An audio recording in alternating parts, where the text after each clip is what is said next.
Hello, this is Mike, NoStressMike.com.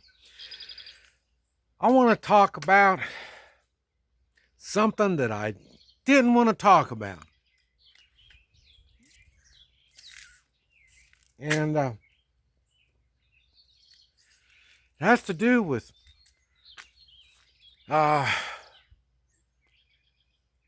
past. I want to talk about the history. And it's going to be about race and racism. One thing that I learned, the more you don't talk about racism, the chances are better that life will get better. And the reason is, when they talk race, it's an attitude. Whoever, I don't care what they talk. It's when they get, well, you don't like me because I'm yellow, or you don't like me because of whatever, you know what I mean? That's an attitude. And they hide behind that attitude by saying, well, you're racist. And they use that to intimidate. And like I say, you gotta remember, I'm only half. So I don't give a damn.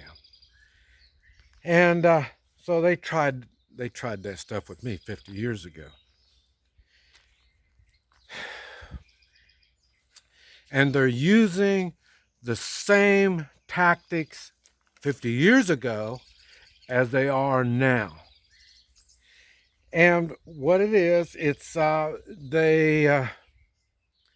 they use what they do is they'll I've heard of some businesses that's going on in Omaha, and what they do is they come in, and I guess they have a sticker, a Black Lives Matter sticker or a sign or something, and they want to put it up in your business. And also you can donate, okay? And if you don't, you must be racist. You see, that's what I'm talking about. Okay, now me, I look at it as extortion.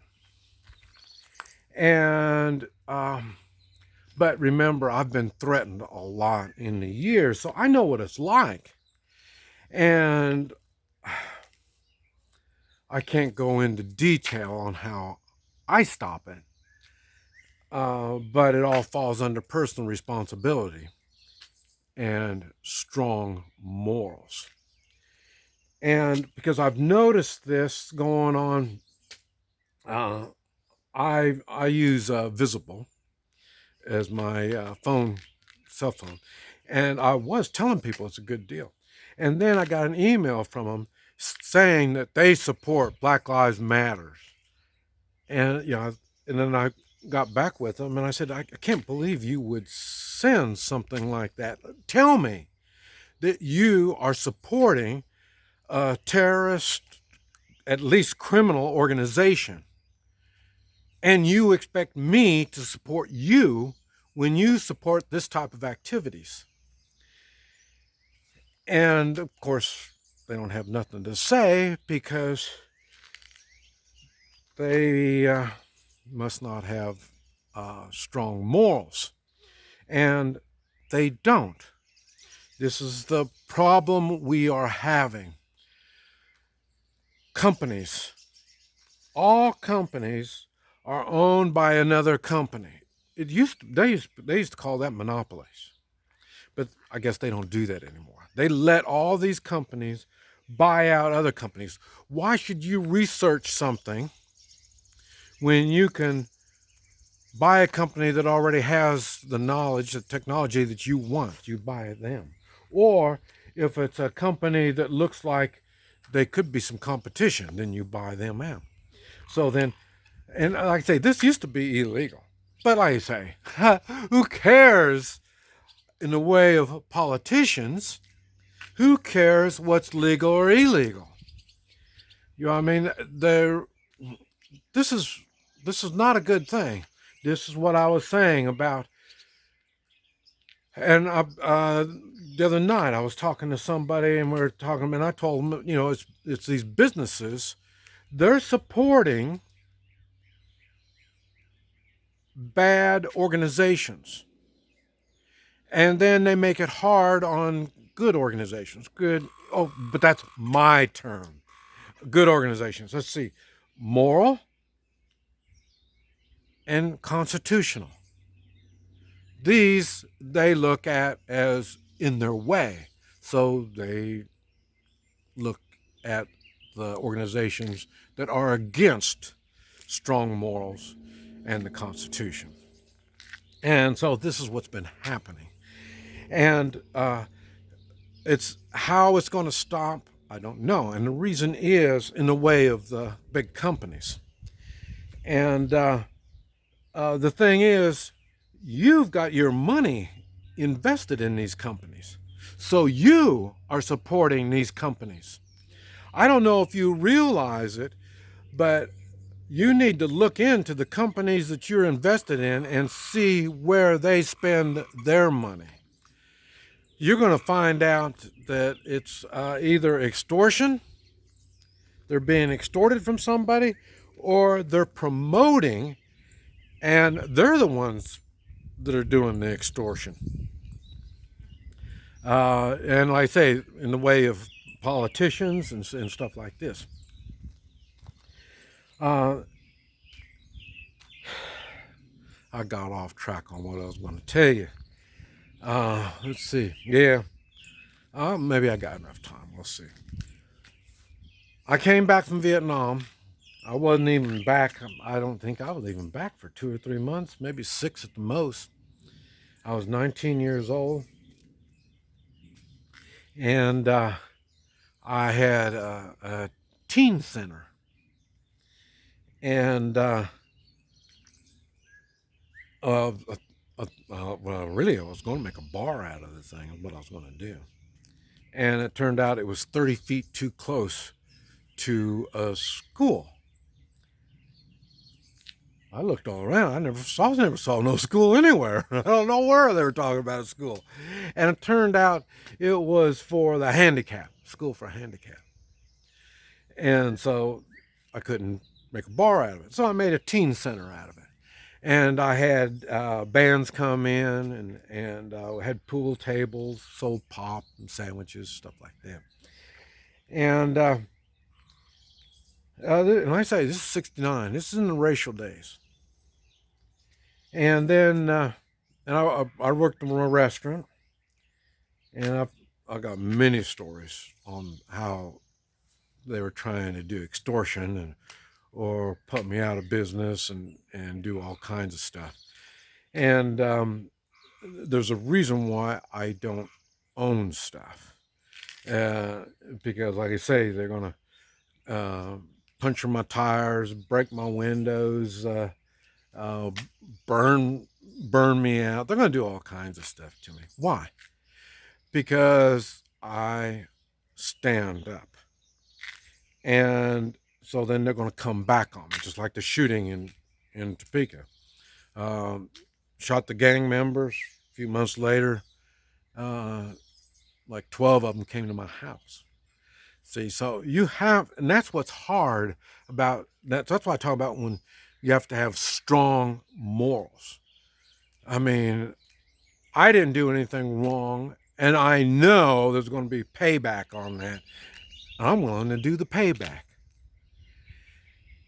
But anyway, they called me at the teen center, and they said, man, they got these five guys come in, black guys came in, and they're really disturbing the place, and now they're standing on the pool tables. And I said, hey, no problem. So I went down there. I went in there, and I turned out the lights, and I said, we're closed. And they said, you can't close. And I said, you can't tell me what to do. We're closed. And then they started calling me names, and they're going to do this stuff to me and all this kind of stuff. And I started walking up to them, and then they shut up when I started walking their direction, and they started walking towards the door. So I stopped. I don't want no trouble. And then they stopped, and they turned, and they started again. And you got to remember my help. They really don't know me. People just know that I just came back from Vietnam, but they don't. They really don't know me.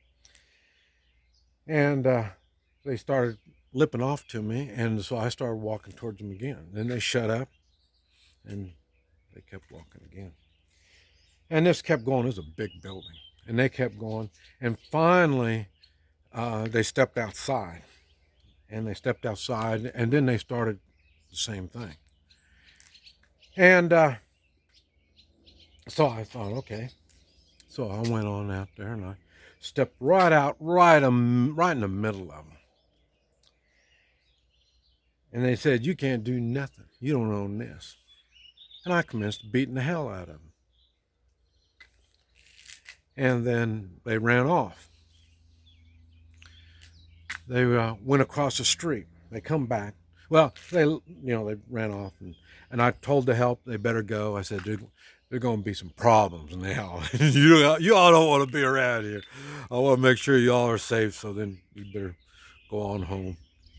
And then I waited, and then pretty soon here they come across the street, and they're standing there with knives, broken bottles, saying all kinds of stuff. And let's see, time. I don't have enough time. But anyway, it ended up,